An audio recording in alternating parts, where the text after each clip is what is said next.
Sa mga napapadalas po sa malamig at soft drinks ngayong tag-init, hindi raw yan nakakapatid uhaw ayon naman sa isang nutritionist.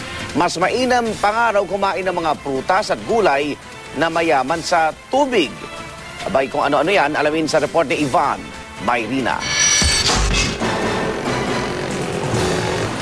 Ngayong tag-init, wala na sigurong sasarap pa sa pagkagat sa makatas at matamis na pakwan kasunod ng masarap na tanghalian. At bakit nga naman hindi? Gayong isang pakwan sa mga prutas na may pinakamaraming tubig na nakakapawi ng uhaw. Talagang pag-summer, talagang marami po. Makatas din daw sa tubig ang melon at pinya, kaya naman patok sa mga prutasan ng mga yan. Ang iba, pinapalamig pa o binababad sa yelo mga prutas para lalo raw sumarap. Pero payo ng isang nutritionist, hanggat maaari, huwag na itong palamigin.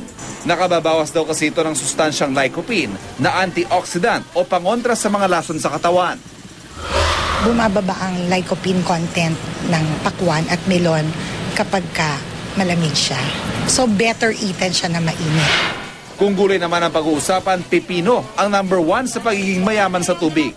Pero marami rin daw niyan ang singkamas at upo, kaya pwede ring makatulong pamatin sa uhaw ninyo.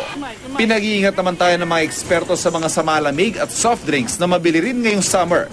Na bagamat masarap daw ang hagod sa lalamunan, ay hindi talaga nakakapawi ng uhaw. Dapat din daw iwasan ang kape, tsaa at alak. Pero kung mapapansin mo, kapag uminom ka ng samalamig, lalo ka nauuhaw. After that, lalo kang umiinom. So ang dagdag sa katawan mo, puro calories. I-limit muna natin yung mga diuretics. Yung mga diuretics, yung ang tendency mo umihi ng umihi, yung caffeinated. Pinakamainam pa rin siyempre ang pag-inom ng tubig na dapat daw gawing 10 baso imbes sa ang karaniwang 8, lalo na ngayong tag-init.